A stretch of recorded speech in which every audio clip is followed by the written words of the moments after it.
नमस्कार, आप देख रहे हैं अपना बिहार। मैं हूं शुभम मिश्रा आपके साथ और चलिए करते हैं बुलेटिन की शुरुआत। आज महाशिवरात्रि का दिन बिहार की सियासत के लिए, राजनीति के लिए बहुत अहम हो गया है। आज शाम 4 बजे नीतीश मंत्रिमंडल का विस्तार होगा और लंबे समय से कैबिनेट विस्तार को टाला जा रहा था, लेकिन आज कैबिनेट विस्तार होना तय हो गया है। न्यूज 18 पर हम आपको सारी जानकारी सबसे पहले और सबसे सटीक दे रहे हैं। अभी जो जानकारी सामने आ रही है उसके अनुसार बीजेपी के 7 नेता आज मंत्री के रूप में शपथ लेने वाले हैं। आज शपथ लेने वाले सभी मंत्री बीजेपी कोटे से ही हैं। जेडीयू में मंत्री का कोटा फुल हो गया है। कैबिनेट विस्तार से पहले डिप्टी सीएम सम्राट चौधरी के आवास पर बीजेपी की अहम बैठक भी चल रही है और इधर राजभवन में गतिविधि तेज हो गई है। शपथ लेने वाले सभी मंत्रियों को एक एक कर राजभवन से फोन जाना शुरू हो गया है।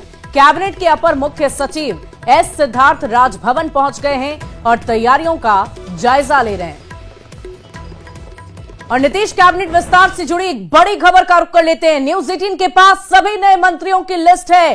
कृष्ण कुमार मंटू, विजय मंडल, राजू सिंह, संजय सरावगी, जीवेश मिश्र, सुनील कुमार, मोतीलाल प्रसाद, इन मंत्रियों का शपथ लेना तय माना जा रहा है। तो इस वक्त की बड़ी खबर आपको बता रहे हैं। न्यूज 18 लगातार आप तक सबसे बड़ी जानकारी और सटीक जानकारी पहुंचा रहा है और इसी संदर्भ में हम आपको बता दें कि हमारे पास वो लिस्ट है जिसे आज शपथ लेना है। जिन जिन नामों को तय कर लिया गया है उसमें पहला नाम है कृष्ण कुमार मंटू का, विजय मंडल का, राजू सिंह का, संजय सारावगी का, जीवेश मिश्र, सुनील कुमार, मोतीलाल प्रसाद। इन मंत्रियों का शपथ लेना तय माना जा रहा है।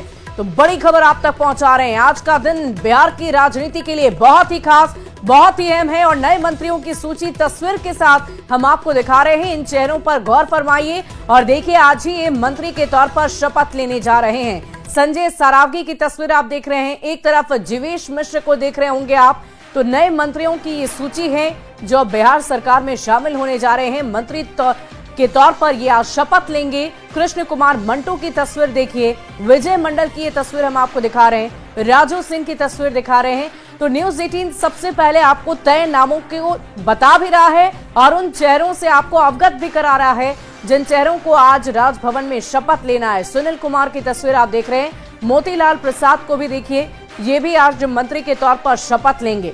लेकिन इन सब के बीच देखने वाली बात होगी कि किसे कौन सा विभाग दिया जाएगा। और आपको बता दें कि इन चेहरों का चयन बहुत सोच समझकर किया गया है। जातीय के साथ साथ क्षेत्रीय समीकरण को साधने की पूरी कोशिश की गई है। और देखिए, लगातार न्यूज 18 संवाददाता आप तक सुबह से ही खबरें पहुंचा रहे हैं और इसी बीच न्यूज 18 संवाददाता रवि एस नारायण का मैं रुख कर लेती हूं। रवि, इस वक्त अभी क्या लेटेस्ट अपडेट है? क्या बैठक अभी भी चल रही है या बैठक अब खत्म होने वाली है? क्या जानकारी आपके पास? देखिए, यहाँ पे अगर बताऊं कि राजभवन में तमाम जो तैयारियां जो हैं वो अंतिम चरण में है और तमाम जो सामान है और जो राजभवन में जो मंत्री परिषद की नया जो कैबिनेट विस्तार होना है उसे लेकर के जो भी तैयारियां हैं वो बिल्कुल मुकम्मल कर ली गई है और बस इंतजार है कि जो तमाम जो नए चेहरे जो मंत्रिमंडल में शामिल हो रहे हैं वो अभी से थोड़ी देर में मुख्यमंत्री के आवास पर पहुंचेंगे और तमाम लोग जो हैं वो मुख्यमंत्री से मुलाकात होगी, यहाँ पे बैठक होगी और मुख्यमंत्री आवास से सीधा मुख्यमंत्री के साथ तमाम जो लोग हैं वो राजभवन पहुंचेंगे शपथ ग्रहण में। तो यहाँ पे तमाम लोगों को जो फोन है वो चला गया है और तमाम लोग कभी भी मुख्यमंत्री आवास पर पहुंच सकते हैं। लेकिन नया जो कैबिनेट विस्तार हुआ है इसे लेकर के पूरे बिहार में चर्चा जो है वो जोरों पर है। हमारे साथ जो एडिटर हैं वो ब्रजमोहन जी वो भी साथ में हैं।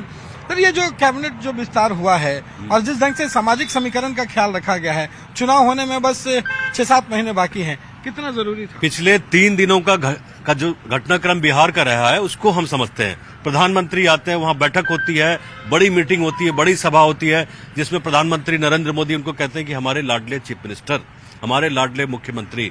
उसके बाद जेपी नड्डा आते हैं, जेपी नड्डा के साथ उनकी मुलाकात होती है, क्लोज डोर मीटिंग होती है, पार्टी के लीडर्स के साथ उनकी मीटिंग होती है। उसके बाद ये फैसला लिया जाता है। चर्चा तो हालांकि जो कैबिनेट एक्सपेंशन का था रवि वो तो पहले से चल रहा था, लेकिन यकायक ये कल रात के बाद से ये फैसला हुआ और आज ये कैबिनेट का एक्सपेंशन होगा, ये तय होना बिल्कुल तय है।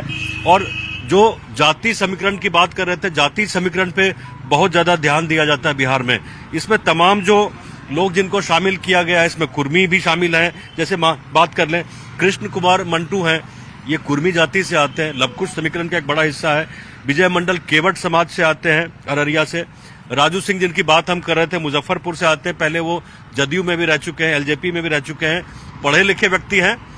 मैं उनका बायोडाटा देख रहा था, एमटेक भी उन्होंने किया है, पीएचडी भी उन्होंने की है। संजय सरावगी मारवाड़ी समुदाय से आते हैं और दरभंगा में उनका अच्छा खासा लगातार मांग भी होती रही, तीसरी चौथी बार जीते हैं। और संजय सरावगी को मैं पिछले 2 बार से नोटिस कर रहा था, पूर्णिया में जो सभा हुई थी वहां पूरा सांगठनिक जो कार्य होता है पार्टी का उसमें लगे हुए थे। और भागलपुर में भी कई दिनों से देखा कि मंच के पीछे बिल्कुल साइलेंट तरीके से वो काम कर रहे थे संजय सरावगी। तो जिन्होंने भी संगठन के लिए काम किया है उनको एक तरह से इनाम दिया जा रहा है। एक चेहरा और भी है सर, अगर कहें कि जीवेश मिश्रा इस पूरे 7 लोगों में से इकलौता चेहरा है जो रिपीट किए गए हैं। जीवेश मिश्रा को मैंने पिछले 1.5-2 साल से लगातार मॉनिटर किया है। अंग्रेजी में एक शब्द है, उसको कहते हैं नेवर से डाई, मतलब कभी भी उन्होंने हार नहीं मानी। जब पिछली बार उनको शामिल नहीं किया गया थोड़े निराश हुए होंगे, लेकिन उसके बाद से लगातार वो लगे रहे। भूमिहार समुदाय से आते हैं और उनको सफलता मिली है, मजबूत जनाधार वाले नेता है, तो निश्चित तौर पे एक बड़ी जीत हुई है। सुनील कुमार बिहार शरीफ से कुशवाहा नेता, एक्सपेक्टेड था ये पूरी तरह से। वहीं तेली समुदाय से मोतीलाल प्रसाद। तो जाति समीकरणों को, तमाम चीजों को साधा गया है। और एक महत्वपूर्ण बात जो इसमें निकल के आ रही है कि भारतीय जनता पार्टी को जो चाहिए था वो बीजेपी ने हासिल किया है। हालांकि नीतीश कुमार को विश्वास में लेके, पूरी तरह से उनको ट्रस्ट में लेके यही चर्चा हो रही है कि जदयू ने अपना कोई भी विस्तार नहीं किया, जदयू ने अपने तरफ से एक भी नाम नहीं डाले। साथ के साथ जो पूरे कैबिनेट के जो फुल स्ट्रेंथ है जो बाकी था, अब मुझे लगता है कि ये 7 बनने के बाद पूरी स्ट्रेंथ भर जाएगी। बीजेपी ने कहा दिस इज हाई टाइम, ये समय हो गया है। 6 की जगह बाकी थी, लेकिन दिलीप जायसवाल के इस्तीफा देने के बाद 7वीं जगह जो खाली हुई है, तो इसके बाद जो बीजेपी को अब कहने का ये मौका नहीं मिलेगा कि इस एक्सपेंशन के बाद इनके जो तमाम जो लोग थे, जो पार्टी संगठन से जुड़े हुए थे, जो पिछले कैबिनेट में रह गए थे, उनको अवसर मिल गया है। और इसके बाद से पार्टी पूरा तन मन धन के साथ में, न सिर्फ भारतीय जनता पार्टी बल्कि पूरी की पूरी जो एनडीए है, मैं कल का लिस्ट जो देख रहा था, पूरे बिहार में जो उनकी यात्रा होनी है, मीटिंग होना है, एक साथ तो यहाँ का विधानसभा का सत्र चल रहा होगा, लेकिन सैटरडे और संडे, शनिवार और रविवार तमाम लोगों की ड्यूटी लगाई गई है कि आप एक दिन भी नहीं बैठ सकते। मैं शायद यही कारण है, नहीं बैठ सकते। शायद यही कारण है कि जो लगातार एक्सपेक्ट किया जा रहा था कि दिलीप जायसवाल प्रदेश अध्यक्ष भी हैं, साथ साथ मंत्री पद भी संभाल रहे हैं, लेकिन चुनावी साल है, आने वाले में 6-7 महीने ही बचे हुए हैं, उनको पूरी तरह से फ्री कर दिया गया। दिलीप जायसवाल को पूरी तरह से मुक्त किया गया। यहाँ से जो जिम्मेदारी थी, मंत्रालय की जिम्मेदारी थे, उससे उनको फ्री किया गया। और एक खास बात दिलीप जायसवाल के लिए ये कि वो संगठन को समझते हैं, संगठन में बहुत समय से हैं और संगठन का काम जो देख रहे हैं, उन्होंने कई बार बोला कि हम बड़े नेता नहीं हैं, हम बहुत बड़े नेता नहीं है, लेकिन संगठन का काम देखने में बिल्कुल पूरी तरह से वो माहिर हैं और संगठन का काम देख रहे हैं, कहाँ किस रैली को सक्सेसफुल बनाना है, कहाँ से क्या होना, क्या व्यवस्था होनी है। तो एक तरह से दिलीप जायसवाल का जो हाथ था पूरा खुला हो गया। अब जहां भी जाएंगे पार्टी के कार्य को अच्छी तरह से देखेंगे। और 7 महीने का वक्त रह गया है रवि चुनाव के लिए, तो ये पार्टी को एकजुट करना और पूरा ग्राउंड लेवल पे जाना, ये बहुत बड़ा टास्क है। ये तो 6-7 महीने के लिए है, ये जो मंत्री बने हैं कैबिनेट मिनिस्टर, तो 6-7 महीने के लिए, लेकिन पार्टी आगे की तैयारी कर रही है। बिल्कुल, देखिए एक साथ इस मंत्रिमंडल के विस्तार को लेकर के कई संदेश दिए गए हैं। जहां जातीय समीकरण जो है उसे साधने की कोशिश की गई है, वहीं दिलीप जायसवाल को पूरी तरह से मुक्त करके आने वाले 6-7 महीनों में कैसे संगठन को मजबूत किया जाए, कैसे ज्यादा से ज्यादा काम किया जाए, इन तमाम बातों की जो है वो कोशिश की गई है। और यहां से आप कह सकते हैं कि कैबिनेट का जो फुल स्ट्रेंथ है वो दिखाई पड़ेगा और आने वाले दिनों में एनडीए जो है मजबूती से चुनावी तैयारी कर सकेगी। शाम 4 बजे का इंतजार है, जब सब 4 बजेगा। वाकई रवि, इंतजार करना होगा शाम 4 बजे का। और वो पहली तस्वीर भी न्यूज 18 पर सबसे पहले हम अपने दर्शकों तक पहुंचाएंगे जब नए चेहरे शपथ लेते हुए नजर आएंगे। और अब हम रुक करेंगे न्यूज 18 संवाददाता शैलेंद्र का, जो इस वक्त सम्राट चौधरी के आवास के बाहर मौजूद है। कोई हलचल देख पा रहे हैं शैलेंद्र वहां पर? बैठक क्या अभी भी लगातार जारी है? इतना वक्त क्यों लग रहा है बैठक खत्म होने में? क्या जानकारी आपके पास?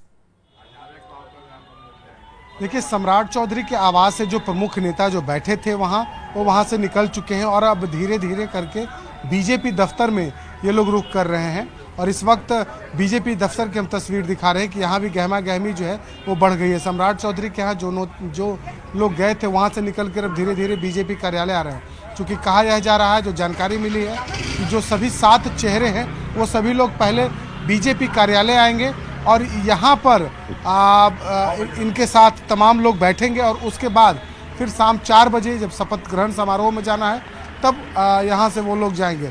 लेकिन उसके पहले सभी जो चेहरे हैं, जो 7 चेहरे हैं, वो यहाँ बीजेपी कार्यालय पहुँचेंगे और तमाम जो पार्टी के जो बड़े नेता हैं वो भी यहाँ पर आएंगे और उसके बाद यहीं से वो लोग राजभवन जाएंगे। तो एक जो बैठक होनी थी सम्राट चौधरी के आवास पर, वो फिलहाल बैठक खत्म हो चुकी है और उसके बाद अब धीरे धीरे भाजपा के नेता भाजपा कार्यालय पहुंच रहे हैं। चूँकि एक बड़ा कार्यक्रम होना है, 7 लोगों को शपथ ग्रहण समारोह में शामिल होना है, कई लोगों को उसमें राजभवन भी जाना होगा।